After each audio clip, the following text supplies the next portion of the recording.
Moi, je suis favorable à une titularisation immédiate sous conditions. Alors lesquelles? Sous conditions, en termes, alors c'est des conditions à la fois du côté des personnes et du côté de l'institution, sous condition que l'institution contractualise avec chaque personne un accompagnement formatif dans les premiers mois. Voilà. C'est-à-dire que l'institution vous propose par exemple d'entrer comme titulaire dès lors que vous acceptez d'être déchargé de 2 heures de cours et d'avoir un temps de formation personnelle pour vous accompagner mais pendant votre... Là on est dans le constructif, on est dans le positif.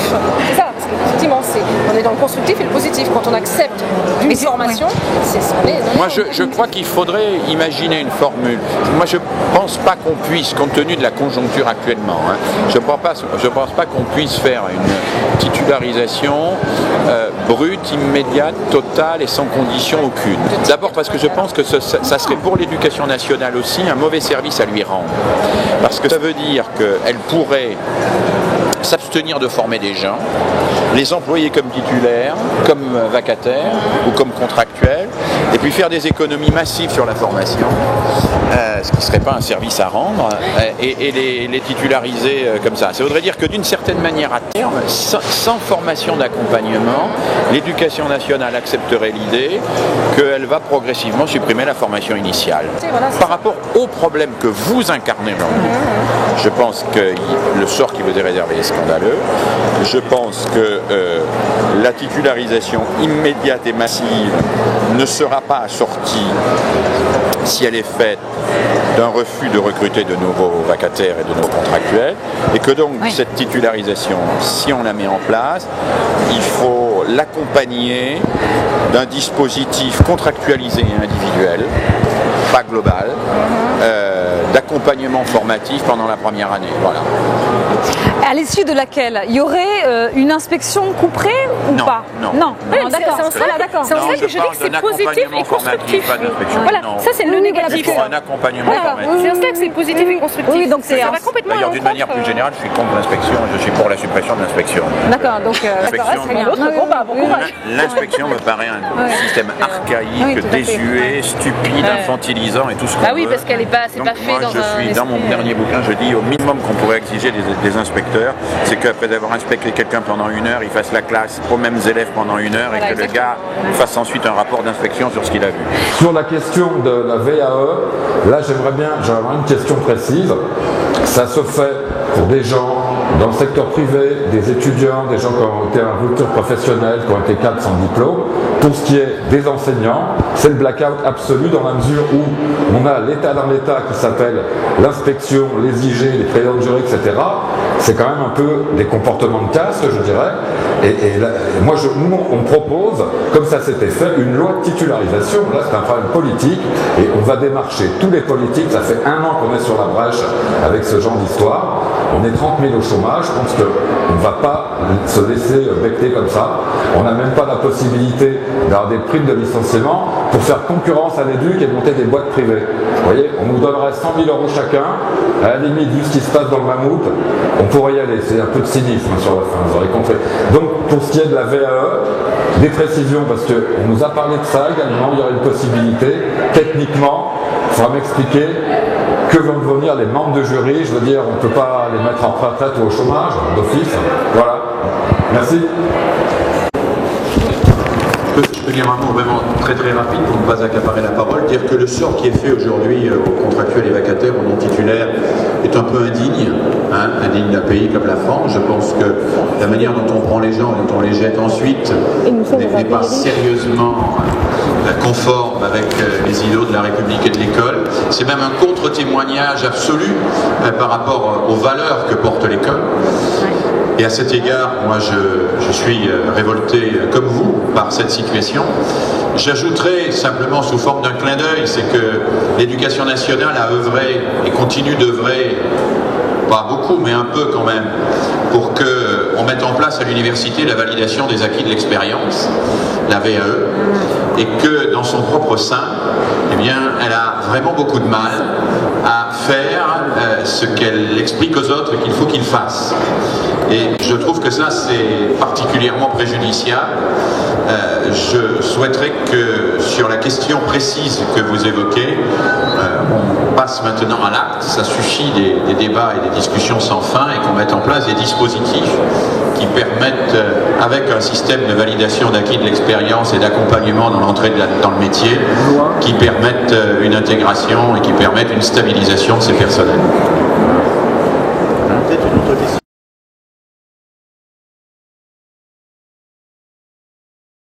Ça me fait d'autant plus plaisir de vous rencontrer que je ne vous voyais que à la télé. Et c'est pour la première fois que je vous rencontre, donc pour moi c'est quand même un plaisir, si je peux me permettre de vous serrer la main. Mais en fait, ce qui me préoccupe vraiment, c'est de ne pas en fait avoir l'avis officiel du SNES sur le fait que des gens qui ont travaillé à l'éducation nationale quand même pendant plusieurs années, 9 ans, 10 ans parfois, de façon continue, se retrouvent au chômage sans que, c'est quand même un peu dans leur rôle au syndicat de dire écoutez, il y a des choses qui ne sont pas normales, trouver des solutions efficaces qui correspondent à une justice sociale et qui soient humaines. Je ne sais pas, moi j'ai été fortement étonné de ce que ça passe comme si c'était franchement normal, mais ça concerne quand même plus de 30 000 personnes, rien qu'à l'éducation nationale. Enfin, c'est le sentiment que moi j'ai adhérent de base. Là, de ce point de vue, j'ai pas de complexe en ceci, que je suis d'accord pour dire que c'est pas normal de mettre les gens au chômage et qu'il y a besoin de résorber la précarité. Ça, de toute façon, c'est quand même les positions qu'on défend, et pas seulement de maintenant, qu'on a toujours défendues. Hein. Donc nous on a toujours souligné, notamment dans la dernière période où c'est vrai, il y a eu des problèmes d'emploi qui se sont accrus très fortement parce qu'il y a eu des baisses de nombre de postes. Ça fait partie des revendications essentielles qu'on met en avant, c'est réemploi de ceux qui ont travaillé, pour des possibilités de titularisation pour tous. Le problème, il n'est pas dans le discours que l'on tient. C'est pas, à mon avis, c'est pas là-dessus qu'il y a un problème. C'est après les capacités de mobilisation qu'on peut avoir pour faire avancer ces demandes-là. C'est là-dessus qu'on est en difficulté. Et je me demande si il ne faut pas, à un moment donné, mettre la chose sur la place publique, saisir en fait l'occasion de rencontres devant les médias pour dénoncer ce que tout gouvernement d'ailleurs confondu a cautionné. Mais quand même, c'est ce qu'on fait, ça. Non, par exemple, attendez, vous cautionnez je sais, moi. Puisque, attendez, vous permettez que je Non, je ne permets pas. Je ne permets pas. Parce que... Non, laisse-moi terminer. En dehors de la capacité à mobiliser, le syndicat, c'est un point institutionnel. C'est ce que j'ai commencé à essayer d'expliquer tout à l'heure, mais bon, j'ai été interrompu, c'est qu'en chaque occasion, on a de s'adresser, que ce soit à la presse ou bien aux institutions dans le cadre des réunions, le problème de la précarité, il est posé. Moi, à mon avis, c'est pas un problème d'analyse de la situation, parce que là, on est quand même parfaitement clair, ni un problème d'expression, encore une fois, c'est un problème de mobilisation. Alors moi, j'entends bien qu'il ne faut pas faire porter la responsabilité aux non-titulaires, parce que c'est vrai qu'ils sont dans une situation qui fait que c'est difficile pour eux de se mobiliser, mais on a un vrai problème à ce niveau-là. Mais en fait, et parce qu'on sait bien que les problèmes... Si, c'est ça la réponse à la question. C'est exactement le contraire de ce que je disais. Vous avez en tout cas de choses, quelle que soit la mobilisation, un point institutionnel. Vous nous dites donc c'est une question de rapport de force, c'est une question de mobilisation. Bien. Est-ce que vous pensez que les non-titulaires sont capables par eux-mêmes de se mobiliser? Oui, attends, mais comment? Terme par exemple de mobilisation. Voilà. Si par exemple chaque fois que vous passez à la télé, puisque vous en avez en fait les prérogatives, la possibilité, enfin prérogatives, c'est le mot est peut-être un peu fort, mais en tout cas plus de possibilités que Monsieur Tout le Monde, que nous autres. Est-ce que si vous y allez avec ne serait-ce que non titulaire et que sur 1 heure d'émission, on en parle pendant ne serait-ce que 5 minutes. Mais vous avez vu des émissions où on est 1 heure? On n'en a parlé que 5 minutes. Vous avez vu une émission où on est 1 heure? Ça n'existe pas. Est-ce que maintenant... moi je veux bien entendre que tu me dis c'est pas satisfaisant. Plutôt que de rester donc à l'état des problèmes, est-ce qu'on ne peut pas renverser la chose en faisant des propositions directes à l'État? Nous sommes dans une perspective potentielle électorale et d'alternance. Et dans cette période de dire voilà, nous, syndicats, nous pensons que c'est scandaleux. Nous faisons telle proposition pour résorber cette précarité-là. Et voici nos propositions écrites. Regarde, on prépare un congrès qui aura lieu en mars, qui nous donne les mandats. Tu prends le numéro de 50 pages qui contient les propositions qui sont faites pour l'ensemble de la fédération et les revendications, et tu me diras si ce qu'il y a correspond ou pas au souci.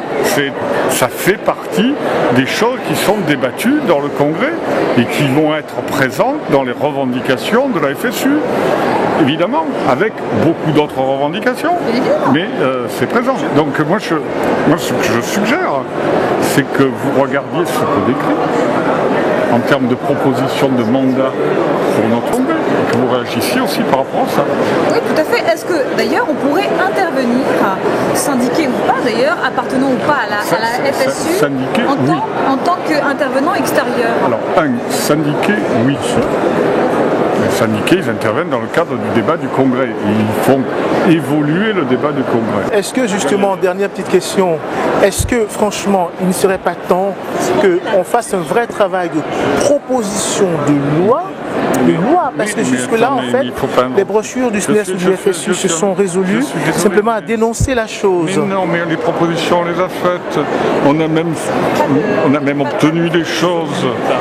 On ne se contente pas de dénoncer, on dit des choses. Encore une fois, lis les propositions de congrès, tu verras. Bon, au revoir. Alors, il faut que... C'est une fin de me recevoir. Hein. Ah non, voilà. Je pense qu'il n'y a pas de scoop. Les syndicats ne prennent pas vraiment en compte, et notamment les syndicats majoritaires, la situation des précaires, n'ont aucune proposition. Ils sont sur la défensive, ce qui prouve bien qu'ils ne font pas grand-chose pour nous défendre, et que, et que la preuve en est que nos situations n'ont cessé de se dégrader. Là, je me répète. Bien sûr. Et que, pour faire un petit rappel historique, les maîtres auxiliaires ont obtenu la garantie de réemploi parce qu'eux-mêmes ont fait des actions, parce qu'ils se sont mobilisés, et à la fin, à la traîne, les syndicats ont d'ailleurs freiné pour la titularisation. Et qu'ils soient restés encore dans ces conditions après toutes ces années est quelque chose d'absolument scandaleux, mais on vit tout ça avec les syndicats sans que ça ne les choque, parce que en fait ces maîtres auxiliaires sont en fait condamnés à rester certains 30 ans comme ça, et donc du coup on se trouve dans une situation où à travail égal, on n'a pas un salaire égal, on n'a pas un statut égal.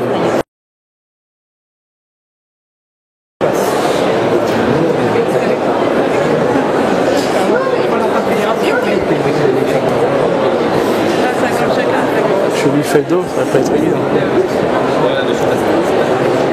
Tu vas y dire Emmanuel Roy. Écoutez, on m'a dit, mais très sérieusement, qu'en vous voyant, je pourrais prétendre à un poste au ministère de l'Éducation nationale. Ah bon? Je sais pas, parce qu'en fait, je suis actuellement professeur contractuel mais au chômage. Ouais. Après avoir servi 9 ans à l'Éducation nationale. Et vous êtes dans quelle académie? À l'Académie de Versailles. Et très honnêtement, je ne sais pas quoi faire, puisqu'en plus, comme vous pouvez peut-être vous en douter, ça génère des problèmes familiaux. Enfin, je ne vous fais pas la description. Non, j'ai pas de comment ça s'appelle. Mais qu'est-ce que vous en pensez, écoutez, vous, moi, de cette situation? Je vous donne une carte, et vous me vous m'envoyez un email, et puis je l'enverrai vers le recteur de Versailles, et puis lui il réexaminera votre situation. En fait, il y avait 2 protocoles. Ah oui, en ce moment, je les prépare. Vous les préparez? Vous avez été inscrit? Oui, bien sûr. Vous savez, je vais vous parler des concours internes justement. Moi, je suis en histoire-géographie.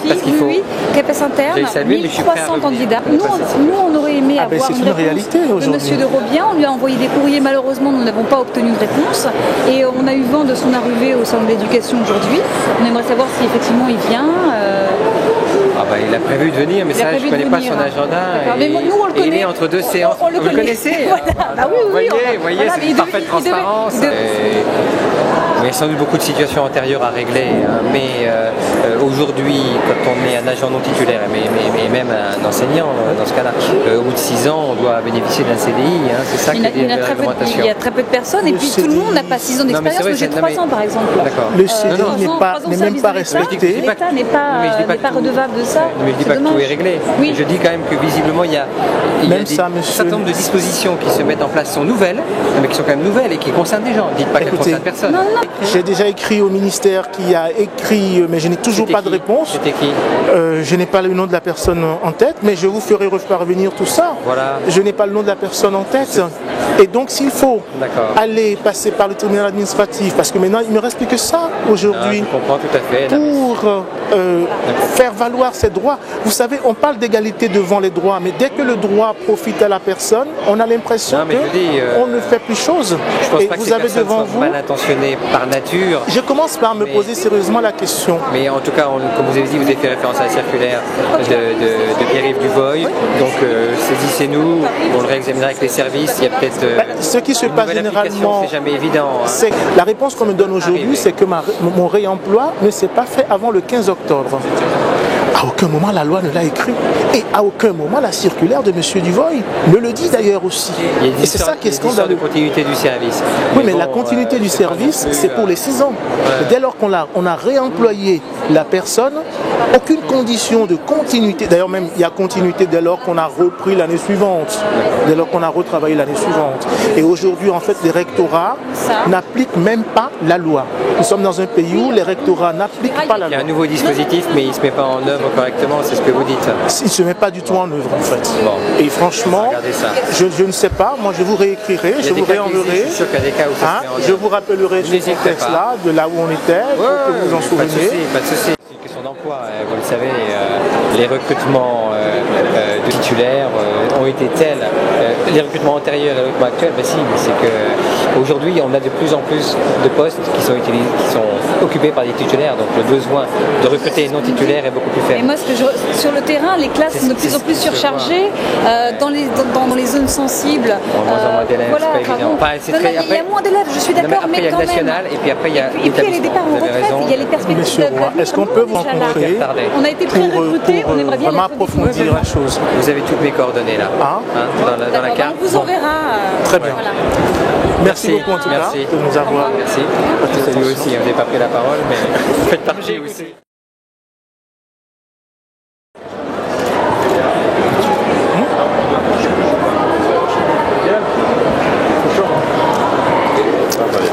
Bonjour Monsieur le Ministre, professeur contractuel à l'Éducation nationale. Vous êtes au courant, vous envoyez des courriers, on aimerait avoir une réponse, et notamment sur notre intégration par la voie des concours, c'est impossible. Les concours internes sont fermés ou intègrent 5% des personnels non titulaires, et ceux qui sont réemployés, c'est sous la forme de vacations, payées à l'heure et sans aucun droit social. Et qu'est-ce que vous répondez à ça? La réponse est très simple, madame. Non, mais la réponse est très simple. C'est que la fonction publique, par définition, c'est la voie du concours et de la titularisation. Et je ne peux pas à la fois répondre aux syndicats qui me disent mais il y a des personnels précaires à l'éducation nationale, et à la fois à celles et à ceux qui disent moi je n'ai pas réussi le concours, je n'ai pas pu passer le concours, embauchez-moi l'éducation nationale. L'éducation nationale est par définition nationale. Alors j'ai bien conscience que pour vous, vous aimeriez trouver un travail d'éducation nationale. Sachez que de plus en plus, l'éducation nationale recrutera par voie de concours pour titulariser. C'est la voie normale de la fonction publique. Est-ce qu'il n'est pas temps de désacraliser le concours et de reconnaître la compétence des personnes qui y ont travaillé pendant la compétence des personnes qui y ont travaillé pendant des années, pendant 9 ans parfois? On se reverra, on se reverra après. Parce que là il a été retenu, et donc là, là il a été retenu à l'Assemblée. On n'a pas assez de temps, sinon on aurait pu trouver un truc, mais là. Non, parce que là nous on est des milliers. Je vous écrirai. Je sais, mais on doit se revoir. Écoutez, parce que moi 8 ans, lui 8 ans pareil. 9 ans même. Non, j'ai retenu. Alors nous on a galéré pendant des années. Et là le CDI est là et on ne l'applique pas. C'est ça qui est terrible. Là on profite de ce salon. Je pense que ce salon, c'est une belle occasion